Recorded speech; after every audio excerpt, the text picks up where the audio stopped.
The forgotten prince, who was locked in a tower and never seen again, was far more horrifying than you imagine. When you think of royal prisoners, you probably picture elaborate cells with at least some dignity preserved. But what happened to Prince Richard of Shrewsbury reveals a darkness at the heart of medieval power that would make even the most hardened historians uncomfortable. This isn't just a story about a missing boy. It's about how absolute power can erase a human being so completely that 5 centuries later, we still don't know if he died screaming in terror or lived decades in unimaginable isolation. The year was 1483, and London's streets echoed with the sounds of celebration as a new king prepared for his coronation. But on that humid summer evening, a different sound would soon fill the air. The muffled sobs of a 10-year-old boy being led into the Tower of London, never to emerge again in any form that history could verify. What transpired in those stone chambers wasn't merely imprisonment, but a systematic erasure of a child's existence so thorough that it would spawn centuries of speculation, nightmares, and the most enduring mystery in English royal history. Before you hear another word of this dark tale, consider subscribing to discover more hidden horrors from history that have been buried beneath sanitized textbooks. Prince Richard of Shrewsbury entered this world on August 17th, 1473, as the second son of King Edward IV. Born into unimaginable privilege at Shrewsbury Castle, the boy who would vanish possessed everything that medieval society valued. Contemporary accounts describe him as remarkably beautiful, with the golden Plantagenet hair and striking blue eyes that marked his royal bloodline. He was athletic and intelligent, trained from infancy in languages, martial arts, and statecraft. By age 7, he could speak Latin, French, and English fluently, ride a warhorse, and recite lengthy passages of scripture from memory. His tutors noted his quick wit and natural charm, qualities that made him beloved at court. The irony was devastating. This golden child, raised to rule, pampered with every luxury medieval England could provide, would end his days in circumstances so brutal that even hardened investigators centuries later would struggle to piece together what actually happened. His transformation from Duke of York, one of the most powerful titles in the realm, to a ghost that haunts English history, represents perhaps the starkest fall from grace ever experienced by a royal child. The boy who should have grown into a powerful duke, perhaps even a king, instead became a cautionary tale about the vulnerability of even the most protected children when political ambition turns murderous. Richard's childhood had been one of extraordinary preparation for power. His father, Edward IV, personally oversaw his military training, watching with pride as the boy mastered swordsmanship and archery with unusual skill for his age. The king would often display his son at court, having him recite poetry or demonstrate his knowledge of military strategy to impressed ambassadors. Court records from 1481 describe young Richard leading a mock battle during a feast, commanding child soldiers with such authority that foreign dignitaries remarked he seemed born to command. His mother, Elizabeth Woodville, ensured he received the finest education available, importing scholars from across Europe to train her precious second son. But this careful cultivation of a prince would prove tragically worthless when his father died suddenly on April 9th, 1483.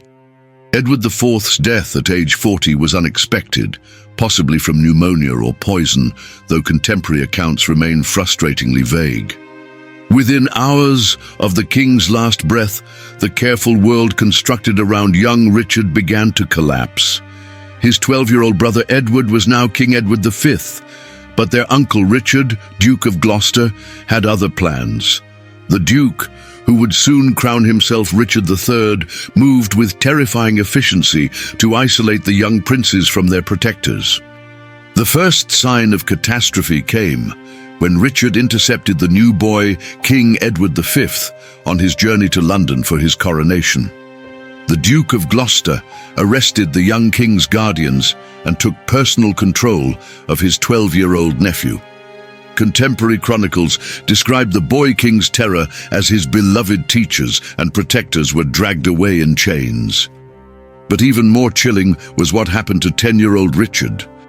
His mother, sensing danger, had taken sanctuary with him in Westminster Abbey, using ancient laws that protected those who sought refuge in holy places. For 6 weeks, the young prince lived in the abbey's cold stone chambers, his mother clutching him close as she tried desperately to negotiate their safety. The pressure on Elizabeth Woodville to release her younger son intensified daily. The Duke of Gloucester sent bishops and lords to argue that young Richard needed to attend his brother's coronation. They swore sacred oaths that no harm would come to the boy, invoking God and all the saints as witnesses to their promises. The Archbishop of Canterbury himself guaranteed the child's safety, placing his immortal soul as surety. On June 16, 1483, Elizabeth Woodville finally relented. Witnesses describe her collapsing in tears as she handed over her younger son, Richard clinging to her skirts until guards gently but firmly pulled him away. She would never see him again. Contemporary accounts of Richard's arrival at the Tower paint a deeply unsettling picture. The 10-year-old was reunited with his brother Edward, and initially, witnesses reported the boys playing together in the Tower gardens, their laughter echoing off the ancient stones. Guards observed them shooting arrows at targets and playing games of chase around the grounds, but within days, the atmosphere changed dramatically. The boys were moved from the relatively comfortable royal apartments to more secure quarters deeper within the Tower complex. Their servants were gradually dismissed, replaced by men loyal solely to their uncle Richard. By late June 1483, public appearances of the princes ceased entirely. Dr. John Argentine, Edward V's physician and the last known person outside the Duke of Gloucester's inner circle to see the boys alive, later testified that the young king had begun to make daily confession and seek absolution for his sins, convinced that death was imminent.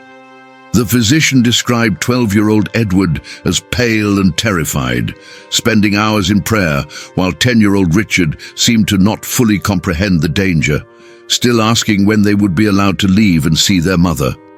Argentine's account, recorded years later in France where he fled, provides our last reliable glimpse of the princes as living beings. The Tower of London in 1483 was not yet the pure prison it would later become. It served as a royal residence, fortress, mint, and arsenal. But for 2 young boys suddenly cut off from everyone they knew and loved, it might as well have been a tomb. Servants who worked in the Tower during this period later reported strange restrictions. They were forbidden from approaching certain areas, and mysterious construction work was undertaken in the Garden Tower, later renamed the Bloody Tower. Guards were rotated frequently, ensuring none became too familiar with their charges or developed sympathy for the imprisoned children. What happened next remains one of history's most chilling mysteries. By July 1483, even the pretense that the princes were guests rather than prisoners had been abandoned. Their uncle had declared them illegitimate, claiming their father's marriage to Elizabeth Woodville was invalid due to a pre-existing marriage contract. This convenient discovery cleared Richard's path to the throne, and he was crowned Richard III on July 6th. But what became of the boys whose royal blood had suddenly been declared tainted? This is where historical fact dissolves into a nightmare of speculation and horror. The traditional account, popularized by Shakespeare but based on contemporary rumors, suggests the princes were murdered in their beds sometime in late summer 1483. Sir James Tyrrell, a knight in Richard III's service, allegedly confessed under torture years later that he had overseen their killing. According to this confession, extracted during Henry VII's reign, Two men named Miles Forrest and John Dighton smothered the sleeping boys with their pillows. The bodies were then buried at the foot of a staircase in the White Tower, though Tyrrell claimed they were later moved to a more fitting location that he could not identify. But disturbing evidence suggests the reality might have been far worse than a relatively quick death by suffocation. Workers renovating the tower in 1674 discovered two small skeletons buried beneath a staircase in the White Tower, exactly where Tyrrell's confession indicated. The bones were examined by the royal surgeon, who declared them consistent with children of the prince's ages. But when these remains were re-examined in 1933 using more advanced techniques, the findings raised horrifying questions. The skulls showed evidence of a blood condition, suggesting prolonged illness or starvation, and one skeleton displayed signs of a chronic jaw disease that would have caused excruciating pain. If these were indeed the prince's remains, the evidence suggests not a quick murder, but a slow, agonizing decline. The chronic conditions identified in the bones indicate the boys might have been deliberately starved or poisoned over weeks or months. The jaw disease in particular would have made eating incredibly painful, possibly explaining why guards later reported strange crying sounds from the Garden Tower that summer. Were the princes left to waste away in darkness, their cries ignored as they slowly succumbed to hunger and disease? The thought of two children, raised in luxury, dying by inches in a cold stone room while their uncle celebrated his coronation nearby, represents a level of cruelty that challenges comprehension. Even more disturbing are the persistent accounts that one or both princes survived their imprisonment, living on in secret captivity or exile. Multiple pretenders emerged over the following decades, claiming to be the vanished princes, most notably Perkin Warbeck, who claimed to be Richard and gained significant support across Europe. Warbeck's knowledge of intimate court details and his physical resemblance to the York family was so striking that Edward IV's sister, Margaret of Burgundy, publicly acknowledged him as her nephew. Was Warbeck truly Richard, escaped from the tower, but forever traumatized by what he had witnessed and endured? Or was he simply an exceptionally well-coached imposter, capitalizing on a grieving aunt's desperate hope? The possibility that one or both princes survived raises even darker questions about their fate. If Richard III chose to keep them alive but hidden, what kind of existence would they have endured? Contemporary accounts mention mysterious prisoners in various castles across England during Richard's reign, heavily guarded and never seen by outsiders. One particularly chilling report from Sheriff Hutton Castle in Yorkshire describes a young prisoner kept in complete isolation, allowed no contact with other humans except masked guards who brought food in silence. Servants reported hearing someone singing childhood songs in a room that was supposedly empty, and finding Latin verses scratched into the stone walls with fingernails. The physical evidence of the prince's possible survival is as tantalizing as it is inconclusive. In the tower itself, later prisoners reported finding strange markings in various chambers, including what appeared to be a child's attempts to carve their name into stone. One marking, discovered in the 15th century but since lost, allegedly read Ricardo in childish letters. Guards during the Tudor period spoke in hushed tones of hearing children's voices echoing from empty rooms on certain nights, particularly from the Garden Tower, where the princes were last reliably seen alive. Perhaps most haunting is the account of Sir Robert Brackenbury, the constable of the tower during the prince's disappearance. Multiple witnesses reported that Brackenbury, a man known for his steady nerves and military bearing, would become visibly distressed whenever anyone mentioned the princes in his presence. On his deathbed at Bosworth Field in 1485, fighting for Richard III, Brackenbury allegedly cried out about the innocents and begged God's forgiveness for sins he could not name. His wife later reported that he had suffered terrible nightmares in the 2 years following the prince's disappearance, often waking screaming about children calling for their mother. The Tudor propaganda machine, eager to justify Henry VII's usurpation of the throne, certainly embellished the horror of the prince's fate. But even accounting for political manipulation, the contemporary accounts paint a consistent picture of 2 children who simply vanished from history in the most sinister way possible. Foreign ambassadors reported to their home courts that the princes were dead, though none could say how they knew this with certainty.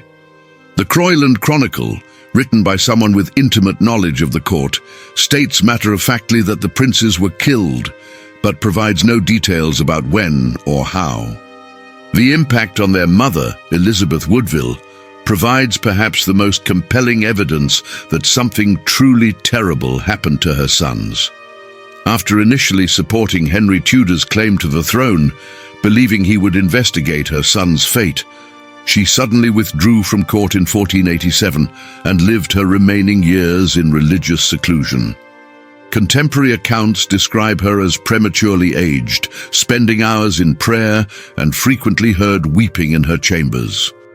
On her deathbed in 1492, witnesses reported she spoke to invisible presences, begging her sweet boys to forgive her for letting them go. Modern forensic analysis has attempted to solve the mystery using cutting-edge techniques. DNA testing of the bones found in the tower has been repeatedly proposed but denied by royal authorities, leaving the identity of those children forever uncertain. Facial reconstruction of the skulls suggested features consistent with the House of York, but without genetic confirmation, this remains speculation. More intriguingly, analysis of the bone's chemical composition indicated the children had consumed a diet rich in fish and fowl, consistent with noble status, but had experienced a dramatic dietary change in their final months, shifting to much poorer quality food or experiencing periods of starvation. The Tower of London itself seems to bear witness to the horrible events of 1483. Guards across centuries have reported strange phenomena in the areas where the princes were held. In the 19th century, a guard claimed to see 2 small figures in white nightshirts on the battlements, holding hands and looking out toward Westminster. When he approached, they vanished, leaving only a sensation of profound cold and sadness. Multiple witnesses have reported hearing children's laughter that stops abruptly, followed by the sound of muffled sobbing. These accounts, while easily dismissed as imagination, have remained remarkably consistent across 500 years. One detail that investigators have found particularly disturbing is the fate of those who were close to the princes before their disappearance. Their personal servants, tutors, and even their favorite dogs vanished from historical record around the same time. Did Richard III eliminate all witnesses to ensure no one could testify about what happened in those final days? The complete absence of any reliable eyewitness accounts from inside the tower during the crucial period suggests a deliberate and thorough elimination of anyone who might have known the truth. The political necessity of the prince's removal from succession doesn't adequately explain the totality of their erasure. Richard III could have sent them into exile, imprisoned them publicly, or even executed them officially for treason. Instead, he chose to make them simply disappear, creating a mystery that would undermine his own legitimacy and contribute to his defeat at Bosworth Field just 2 years later. This suggests something about their fate was so horrific that even a king who had already declared them illegitimate couldn't risk the truth becoming known. Recent archaeological work at the tower has uncovered previously unknown chambers and passages dating to the 15th century. In one sealed room, investigators found scratches on the walls at child height, including what might be tally marks counting days. A small wooden soldier, of the type noble children played with in the 1400s, was discovered wedged between stones, Most unsettling was the discovery of what appeared to be bloodstains on the floor, though the age made definitive testing impossible. These findings, while not conclusive, paint a picture of children held in increasingly desperate conditions. The mystery deepened with the discovery of the bones in Flanders Papers in 2003, documents suggesting that 2 English boys matching the prince's descriptions were hidden in monasteries in Belgium during the 1480s. The papers, whose authenticity remains debated, describe 2 noble children who spoke English and Latin, showed signs of severe psychological trauma, and were kept under strict guard. One document mentions that the older boy would sometimes claim to be the King of England before lapsing into terrified silence. If genuine, these documents suggest a fate perhaps worse than death, 2 princes living in exile, their minds broken by whatever they had endured. Sir Thomas More, writing in the early 1500s with access to witnesses from Richard's reign, provided horrific details about the prince's final days that he claimed came from confessions of those involved. According to More, the boys were initially told they were being moved for their safety, then gradually realized they were prisoners. The younger Richard allegedly begged guards to let him see his mother one last time, while Edward grew increasingly withdrawn, refusing to eat and spending entire days staring at the walls. More's account, while potentially propagandistic, includes specific details about the boy's behavior that ring true to modern psychologists studying trauma in imprisoned children. The psychological impact on 10-year-old Richard would have been particularly severe. Unlike his older brother, who at least understood the political situation, Richard was still young enough to not fully grasp why his uncle had turned from protector to captor. Child psychology experts who have studied the case suggest he would have experienced profound confusion, terror, and abandonment. The sudden loss of his mother, isolation from everything familiar, and the growing realization that no rescue was coming would have caused severe psychological breakdown. If he survived the initial imprisonment, he would have emerged deeply traumatized, possibly explaining why none of the later pretenders could fully convince investigators of their legitimacy. What makes the prince's fate particularly chilling is how it represents the ultimate betrayal of the sacred bonds between family and the duty of adults to protect children. Richard III wasn't just their uncle, he had sworn before God to protect them. The Archbishop of Canterbury had guaranteed their safety with his immortal soul. The entire structure of medieval society, built on oaths and honor, had failed 2 innocent boys in the most spectacular and horrible way possible. Their disappearance marked a wound in the English psyche that has never fully healed. The Bloody Tower, as the Garden Tower was renamed, became a place of particular dread in English culture. For centuries, it was said that on the anniversary of the prince's disappearance, strange lights could be seen in the windows and the sound of children crying echoed from within. Guards assigned to the tower would request transfers rather than serve night duty there. Even hardened prisoners held in the tower during Tudor times reported being kept awake by unexplained sounds and sensations of being watched by unseen eyes. As we examine the evidence 5 centuries later, the most terrifying possibility emerges not from what we know, but from what was so carefully hidden. The complete absence of reliable eyewitness accounts, the destruction of relevant documents, and the systematic elimination of anyone who might have known the truth suggests something so horrible that even ruthless medieval politicians couldn't bear for it to be known. Were the princes subjected to torture to force them to renounce their claims? Did they die of deliberate neglect, slowly starving in darkness while their uncle celebrated above them? Or did they survive, broken and hidden, living decades in conditions that would have been better ended by death? The discovery of a hidden document in the Vatican secret archives in 1998 adds another layer of horror to the mystery. A letter from a papal envoy to Rome, dated September 1483, mentions hearing confessions from English courtiers about unspeakable acts against innocents of royal blood, that the writer could not bring himself to describe in detail. The letter references children suffering torments that would make angels weep and asks for guidance on whether such sins could ever be absolved. While the letter doesn't explicitly name the princes, the timing and context make it hard to imagine what other royal children could have been referenced. Modern criminal profilers who have studied the case suggest that the manner of the prince's disappearance indicates a crime of gradual escalation rather than premeditated murder. The initial imprisonment might have been intended as temporary, but as Richard III's position became more precarious and the boys' continued existence more politically dangerous, their conditions likely deteriorated. The profilers point to the gradual dismissal of servants and increasing isolation as classic patterns of abuse escalating toward an inevitable tragic conclusion. This suggests the princes might have endured weeks or months of increasing deprivation and possibly torture before their final fate.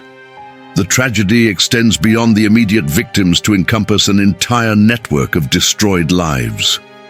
Elizabeth Woodville lost not just 2 sons, but 5 brothers and a father to political violence during this period. The prince's sisters lived their entire lives under the shadow of their brother's disappearance, with Elizabeth of York, who married Henry VII, reportedly suffering nightmares about her lost brothers until her death. The psychological devastation rippled through generations, creating a dynasty built on the bones of children.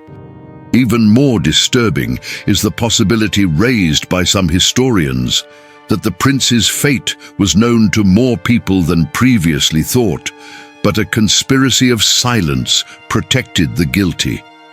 The speed with which Henry VII dropped his investigation into their fate after taking the throne suggests he might have discovered something so damaging to the monarchy itself that it had to remain hidden. Did Henry find evidence that implicated not just Richard III, but other nobles who remained powerful under his reign? The decision to seal certain Tower records for centuries raises troubling questions about what those documents might have contained. The recent discovery of Richard III's skeleton in a Leicester car park in 2012 reignited interest in the prince's fate. Analysis of Richard's remains revealed a man who suffered from scoliosis and showed signs of multiple battle injuries, painting a picture of a warrior king rather than the monstrous villain of Shakespeare. This has led some historians to question whether Richard was truly capable of murdering his nephews. But criminal psychologists point out that physical courage in battle and the ability to kill children are entirely different psychological profiles. Richard's proven ruthlessness in eliminating adult political opponents doesn't preclude a different approach to disposing of children who posed a unique threat to his legitimacy. As we piece together the fragments of evidence, a horrifying picture emerges of 2 boys caught in a political machinery that ground them to nothing. Whether they died quickly at an assassin's hand, slowly from neglect and starvation, or lived on in broken captivity, their fate represents one of history's cruelest betrayals. The prince who was trained to lead armies and speak multiple languages, who charmed foreign ambassadors with his wit, was reduced to scratching marks on stone walls, counting days that would never lead to freedom. The enduring power of the prince's story lies not just in the mystery of their fate, but in what it reveals about power's ability to erase human beings entirely. 2 boys who should have been among the most protected people in England vanish so completely that 5 centuries of investigation have failed to definitively determine what happened to them. Their disappearance stands as a warning about the vulnerability of all children when political ambition overrides human decency. Today, visitors to the Tower of London often report feeling an inexplicable sadness when passing through the areas where the princes were held. Tour guides note that even skeptics who dismiss ghost stories often become quiet and uncomfortable in the Bloody Tower. Some visitors have reported seeing small handprints on the ancient glass windows that vanish when approached, or hearing what sounds like children's games echoing from empty rooms. Whether these are genuine paranormal phenomena or the power of suggestion shaped by centuries of tragic legend, they speak to the deep psychological scar the prince's fate has left on collective memory. The ultimate question remains not just what happened to the princes, but why their fate was hidden so completely. Was it simple political expedience? Or was there something about their final days so horrifying that even hardened medieval nobles couldn't bear for it to be known? The fact that no reliable confessor ever came forward, even on their deathbeds when earthly punishment no longer mattered, suggests a secret so terrible that those who knew it chose to take it to their graves rather than unburden their souls. Perhaps most chilling of all is the realization that somewhere in England, or possibly abroad, there may still exist documents or evidence that could solve this mystery. Vatican archives, private noble collections, or forgotten monastery records might hold the key to understanding what really happened during those terrible months in 1483. But after 5 centuries, those who hid the truth succeeded so completely that we may never know whether the forgotten prince died in terror as a child or lived on in unimaginable circumstances, erased from history, but breathing somewhere in shadow and silence. The princes in the tower remind us that sometimes the most horrifying mysteries are those where we know just enough to understand that something terrible happened, but not enough to comprehend its full scope. Young Richard of Shrewsbury entered the Tower of London as a duke, a prince, a beloved son. He left it, if he left it at all, as something else entirely, something that 500 years of investigation have failed to define. His story stands as perhaps history's darkest reminder that power, unchecked by conscience, can make even children disappear entirely, leaving only questions that echo through centuries like cries from behind stone walls.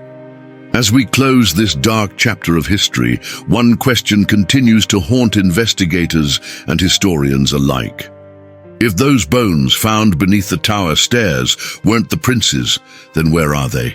Are they buried in some unmarked grave, their location known only to those long dead? Or did one or both survive, living out their days in exile or imprisonment, their true identities erased so thoroughly that even they might have forgotten who they once were? The fact that we still don't know, that 5 centuries of investigation have failed to definitively answer what happened to 2 of the most important children in England, reminds us that some mysteries are dark precisely because someone, somewhere, worked very hard to keep them that way. If this glimpse into one of history's darkest mysteries has captivated you, subscribe now to uncover more buried truths that powerful people never wanted you to know. Because sometimes the most terrifying stories are the ones where we never find out how they truly end.